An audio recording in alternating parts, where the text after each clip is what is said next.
My name is Lucas Moreau, and today I'm going to share a paranormal story that changed my life forever. It's not just a story. It's a story of betrayal, fear, and justice from beyond the grave. Some may not believe me, but I know what I saw. And I know what I lived through.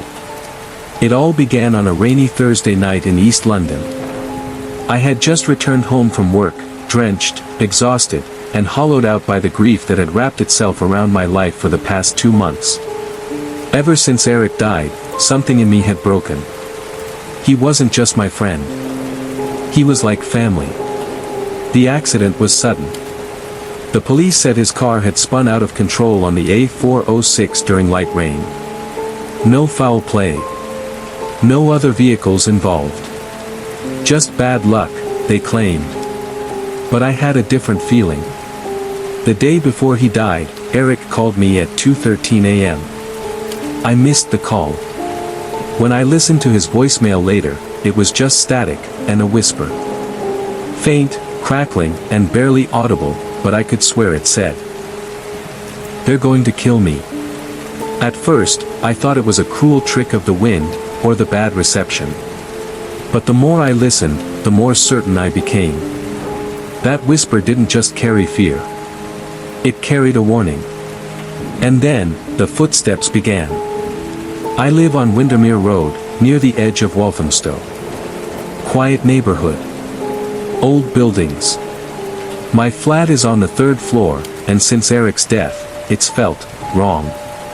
Not in the creaky floorboard way, but in the someone is watching you from the shadows kind of way.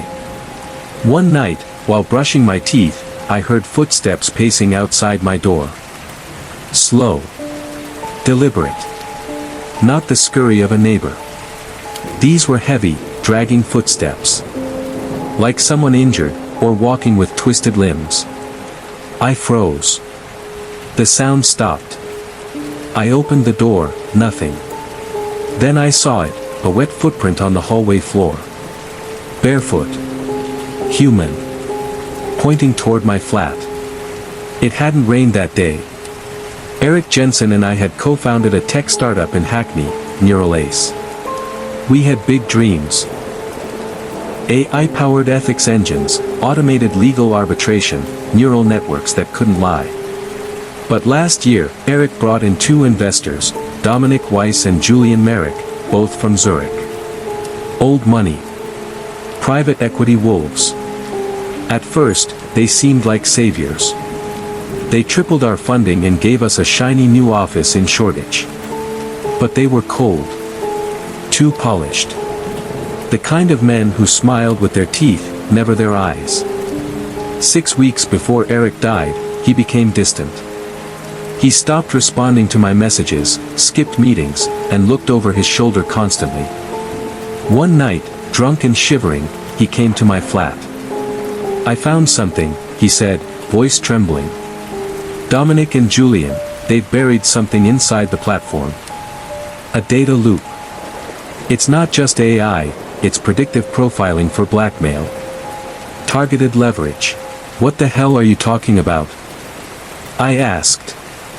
"They're not running a company. They're running a machine that feeds on secrets." I tried to pull out. They told me not to. That was the last time I saw him alive. The second haunting came a week later.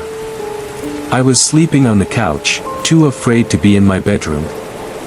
Around 3:15 a.m., I heard my name whispered from the kitchen. "Lucas." I sat bolt upright. My flat was dark, but the hallway light flickered erratically. I crept toward the kitchen, heart thudding. On the fridge door, written in steam as if someone had breathed it there. They made it look like an accident. I fell backward, gasping, shaking. My hands trembled for hours. That was the moment I stopped doubting. I dug into Eric's files. We had once shared a Dropbox folder for work. Deep inside, buried in layers of subfolders, was an encrypted document titled, death_not_accident_9438.key. I cracked the encryption using his old password, Elysium 83. The document was a transcript of a recording, taken during a private board meeting between Eric, Dominic, and Julian. Eric, I'm out. I want no part of this. Dominic, that's unfortunate. You know too much. Julian, we don't need his signature. Just his silence. Eric, if anything happens to me. Dominic, no one will believe your ghost stories. My skin turned to ice. I needed proof. Something physical. Eric's car had been towed to a scrap yard in Romford. I bribed a guard £50 to let me inside. The car was mangled, unrecognizable. But in the glove box, behind a bent piece of plastic, I found a black device the size of a lighter. A micro recorder. I took it home and played it. The audio was short, just 5 minutes. Eric's breathing. Engine sounds. A voice message. Lucas, if you're hearing this, they've done it. They're going to spin it. But it wasn't my fault. They tampered with the system, automated brake override. Neuralace is no longer safe. You have to shut it down. Then the crash. Metal screaming. Glass exploding. A final, rattling breath. That night, I didn't sleep. I couldn't. At 3:17 a.m., my bedroom light turned on by itself. On the mirror above my desk, written in condensation again. Don't let them win. I ran. I sent the audio, transcript, and my full statement to a journalist I trusted, Amelia Roth at The Guardian. Within 48 hours, she ran a piece titled, Tech Startup or Digital Extortion Scheme? Inside the Neuralace Conspiracy. It went viral. The police opened an investigation. Dominic and Julian denied everything, of course. But the emails, the offshore accounts, the data leaks, they couldn't deny the paper trail Eric had left behind. They were arrested within a week. But the story doesn't end there. 3 days after the arrests, I returned to my flat. I had been staying with a friend in Camden, too afraid to sleep alone. But something told me it was time. The flat was silent. Too silent. At exactly 3:17 a.m., I awoke to the sound of humming. A familiar tune. Eric's favorite old Swedish lullaby, Vem kan segla föruten vind? It was coming from the living room.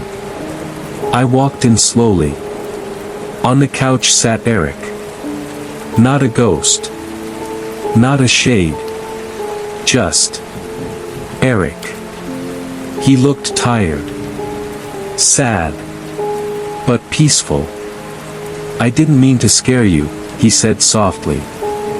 I couldn't speak. Tears ran down my face. You gave me justice. That's all I ever needed. And then, like smoke, he vanished, leaving only his voice, echoing in the air. Sleep well, brother. I sleep peacefully now. But I still keep the recording. I still visit his grave every Thursday with a bottle of his favorite Polish beer. And sometimes, just sometimes, I hear footsteps in the hallway. But they don't scare me anymore. Not when I know who they belong to.